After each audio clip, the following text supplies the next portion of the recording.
बीपीची गोळी घेत असताना काही चुका वारंवार केल्या जातात आणि त्याचा परिणाम असा होऊ शकतो की बीपी नियंत्रणामध्ये राहत नाही. औषधांचा परिणाम कमी होतो किंवा कधीकधी हृदय, किडनी आणि मेंदूवर त्याचा ताण येऊ शकतो. त्यामुळे औषध फक्त घेणं पुरेसं नसतं, तर योग्य पद्धतीनं घेणंही महत्त्वाचं आहे. डॉक्टरांच्या सल्ल्याशिवाय गोळी अचानक बंद करू नका. खूप लोकांना 8 ते 10 दिवस बीपी नॉर्मल दिसला की वाटतं औषध बंद करावं. पण जर तुम्ही अचानक गोळी जर बंद केली तर बीपी पुन्हा वाढू शकतो. डोकेदुखी, चक्कर येऊ शकते. काही लोकांमध्ये हृदयावरती ताणही येऊ शकते. गोळी रोज वेगवेगळ्या टायमिंगला घेऊ नका. बीपीच्या औषधांची नियमित वेळ महत्त्वाची असते. यासाठी साधारण एकच वेळी बीपीची गोळी घ्या. त्यासाठी तुम्ही मोबाईलचा अलार्म लावा आणि जेवण झाल्यानंतर लगेच तुम्ही गोळी घेऊ शकता. डोस चुकवल्यावर डबल डोस घेऊ नका. गोळी घ्यायची राहिली म्हणून पुढच्या वेळी 2 गोळ्या घेणं धोकादायक ठरू शकतं. त्यामुळे बीपी कमी होऊ शकतो किंवा वाढू शकतो, चक्कर येऊ शकते, अशक्तपणा येऊ शकतो. डोस चुकल्यावर औषधांच्या सूचनेनुसार किंवा डॉक्टरांच्या सल्ल्याने पुढील गोळ्या घ्या. गोळी ही खूप महाग आहे म्हणून दुसरी घेऊ किंवा शेजाऱ्यांची गोळी चालेल असं म्हणून बदल करू नका. कारण औषधांचा प्रकार वेगवेगळा असू शकतो. शरीराची प्रतिक्रिया वेगळी असू शकते. बीपी नॉर्मल दिसला म्हणून औषध कमी करू नका. घरच्या मशीनमध्ये बीपी चांगला आहे म्हणजे डोस कमी करू असंही करू नका.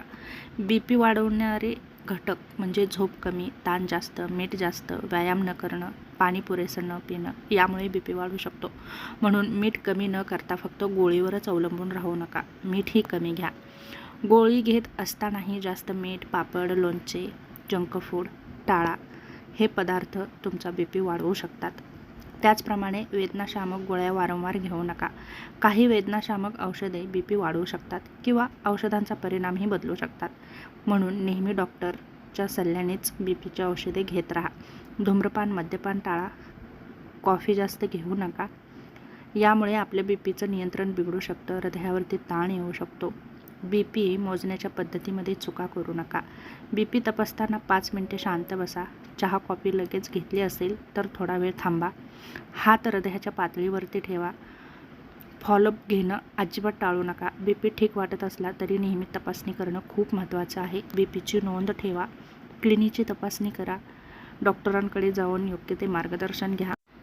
एवढं असूनही काही लक्षणं दिसत असतील तर नक्कीच डॉक्टरांकडे जा. बीपी नियंत्रणामध्ये ठेवण्यासाठी मीठ कमी खा. दररोज व्यायाम करा. पुरेशी झोप घ्या. वजन नियंत्रणामध्ये ठेवा. बीपीची नोंद ठेवा. लक्षात ठेवा, बीपीची गोळी आयुष्यभर घ्यावी लागेल की नाही हे प्रत्येक व्यक्तीनुसार वेगळं असतं. काही लोकांमध्ये वजन, आहार आणि जीवनशैली सुधारल्यावर डॉक्टरांच्या मार्गदर्शनाखाली बदलही होऊ शकतात. पण तुम्ही स्वतः मनाने कोणतेही बदल न करता डॉक्टरांच्या सल्ल्याने गोळी घेत राहा. जेणेकरून आपल्या शरीरावरती अचानक परिणाम होणार नाहीत याची काळजी घ्या.